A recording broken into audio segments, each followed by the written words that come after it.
Hey there, cats and kittens, and thanks for tuning in to another episode of The MonkeyBoy Presents the DC Comics Superhero Collection by Eaglemoss. And today I'm happy to bring you issue number 47, Cyborg. And this is another fantastic character, another member of the Teen Titans, a core member of the Teen Titans. Honestly, I'm surprised it took him this long to get to him.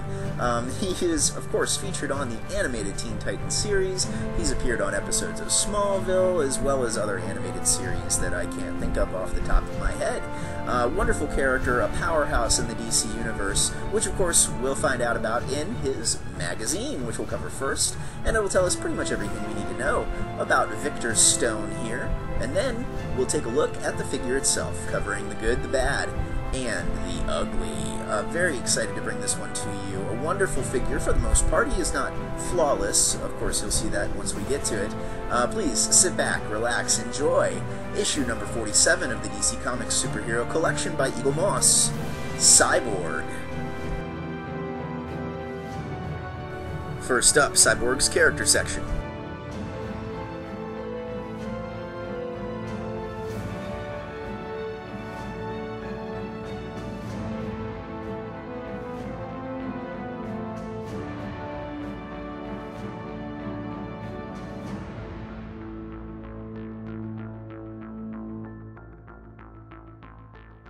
And it's here that we meet Victor Stone, the son of two of the world's most brilliant research scientists, who also work for Star Labs in Metropolis.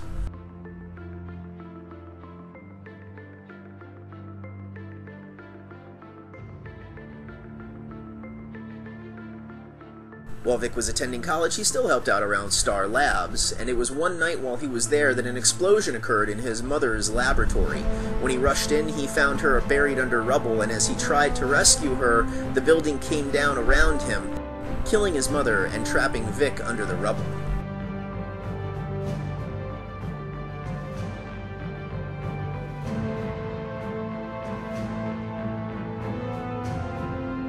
Determined not to lose his son after just tragically losing his wife, Silas adapted a cybernetic battlesuit that he had been working on for Star Labs in an effort to save his son's life.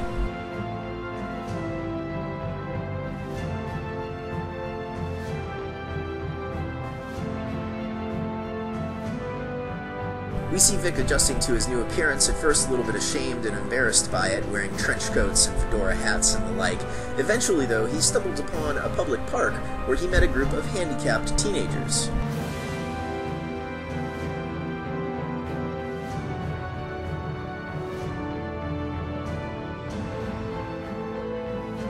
Shortly after this, he met a young girl named Raven, who convinced him to join up with a group known as the New Teen Titans.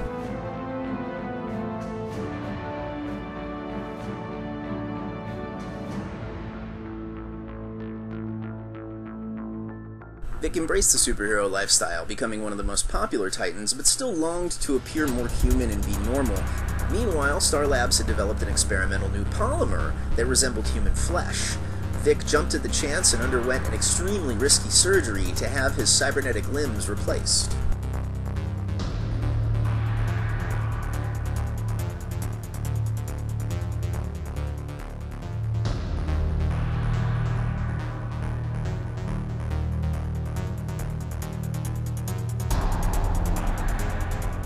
Not long after his body rejected the new polymer, he was attacked by a group of supervillains known as the Wildebeest Society.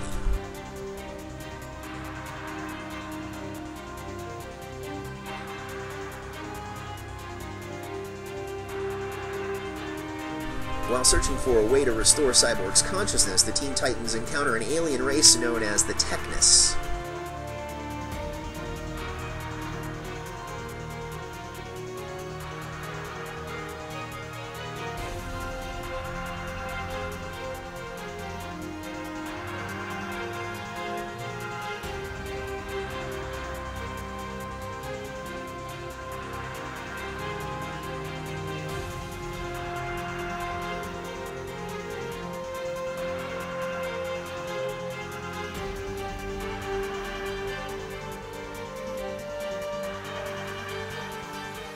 The last couple pages bring us up to speed with the character. At least the time of this publication, we find the newly rejuvenated Cyborg taking on Dr. Light after Light has had his memory restored and goes on a rampage across the DCU.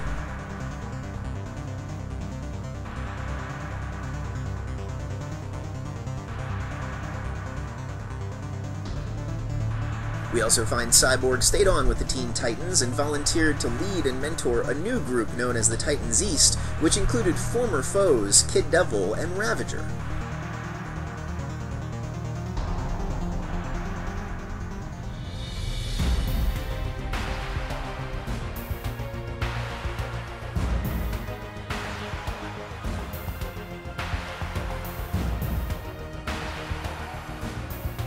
Next, we look at a couple of Cyborg's classic stories.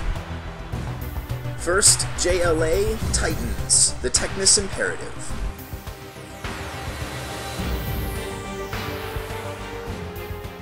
This story takes place after Victor has been assimilated into the Technis Imperative and is left with them to travel among the stars.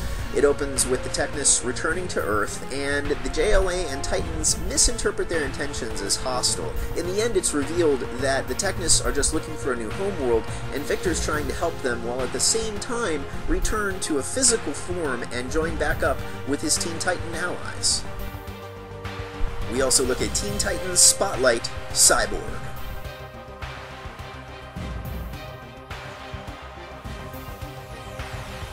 This story opens with the Teen Titans receiving a call that Cyborg is attacking Star Labs. When they arrive on the scene, they don't find Victor Stone, they find another man named Ron Evers. Through the course of the story, it's revealed that Star has secretly been working on a cybernetic super soldier program, and that Ron Evers is actually a childhood friend of Victor's who was involved in a horrific accident and was then used as basically a lab rat in these experiments for a new cybernetic warrior.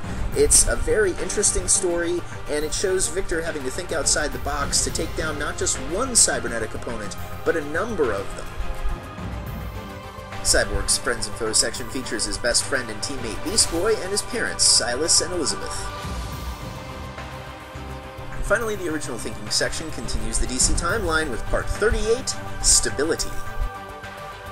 We first learn that around 48 BC in Egypt, time traveler Rip Hunter, along with his companions Bonnie and Corky Baxter, met Cleopatra and helped ensure that she would meet and fall in love with Julius Caesar. Finally, in AD 13, on the planet Mars, we find John Jones battling his brother after his brother brought a deadly virus to the planet that wiped out the entire civilization. Here is Cyborg, Victor Stone. I really like this figure a lot. Like, don't love. He's not quite on the love level for me. It's a nice figure, well sculpted. I love all the detailing on him, all the paneling. The silver paint is nice. It's got a metallic fleck, but it's not too heavy. I love all the red panels on him to make it look as though he's got these glowing sections. The cannon for the arm is also a really nice touch. It's a nice contrast between the two arms, and it gives the impression that he can change his hands into weapons if he needs to, which of course he can. You can also see they detailed down inside the barrel too with a nice soft blue, which I really dig. The head sculpt is also very nice. I have a couple of minor issues with the figure, but overall he's very cool, I think. Definitely nice to have him if you're a fan of the Teen Titans, which I am, so I'm really glad to have their sort of field tactician and sometime leader here. It's really cool to finally have Vic. But there are a couple minor things which I'll talk about more here in the next section. Cyborg stands atop the DC logo, and the underside of his base features his name and serial number. And a real quick shot of Cyborg along with all the other Teen Titans they've released so far. So Cyborg is another character that I am very happy to finally have. Another one I'm really surprised it took them this long to get to, considering that he is one of the core members of the Teen Titans. But I'm not complaining. I think it's a really nice figure overall. There are a few little things that I'm going to nitpick, but very pleased with him for the most part. We'll start, of course, with the good. Love the pose, love the sculpting on this guy. The sculpting is incredible on him. Every little panel, every little switch, every little gizmo on this guy is so insanely detailed. You can see starting all the way down at the legs, all of the panels on him. Love all of those red glowing sensors that are on him. Love the metallic paint job on this one. It's a nice dull sort of metallic, so it looks like a battle suit, which it was originally designed to be, like some sort of cybernetic battle suit. Loved the clenched fist. You can see all the detailing on the knuckles, on the gauntlet, I guess you would call that. It's not really a glove, it's his cybernetic hand. The detailing all the way around him on the utility belt and that sort of thing. And then the gun hand is really fantastic. I think it's great that they had the one hand as sort of normal and closed fist, and the other one as this big freaking blaster that he's obviously transformed his hand into. And as you can see, the details on the blaster are incredible all the way around, even into the barrel with that sort of soft blue that gives it almost this glowing kind of look. Underneath it even, they have detailing. It's really well done all the way around. And another head sculpt that is pretty good, but I think it's a really nice head sculpt. I don't think it's fantastic, but I think it's really nice. And again, I loved the split face with the metallic on the one half, the cybernetic on the one half, and then the normal face on the other. It's really fantastic, and his eye and ear on the human side are so fantastically detailed. Really, really a fan of that. The bad. Here are my couple little nitpicks. The one, he's a little on the large side. He's kind of big. He's up there with Martian Manhunter, which, again, sort of works okay for him. He's depicted as a larger dude in the comic books, plus you can chalk it up to the fact that most of him is cybernetic, so he's going to be larger than the average human. So, again, it's a little nitpick. The only other thing I sort of criticize is, I wish he had hair. I like Cyborg with hair. Call me crazy, I just prefer that look, but I understand they were going with the more modern version of the character, the more modern interpretation with the costume and the look, so he has the bald head.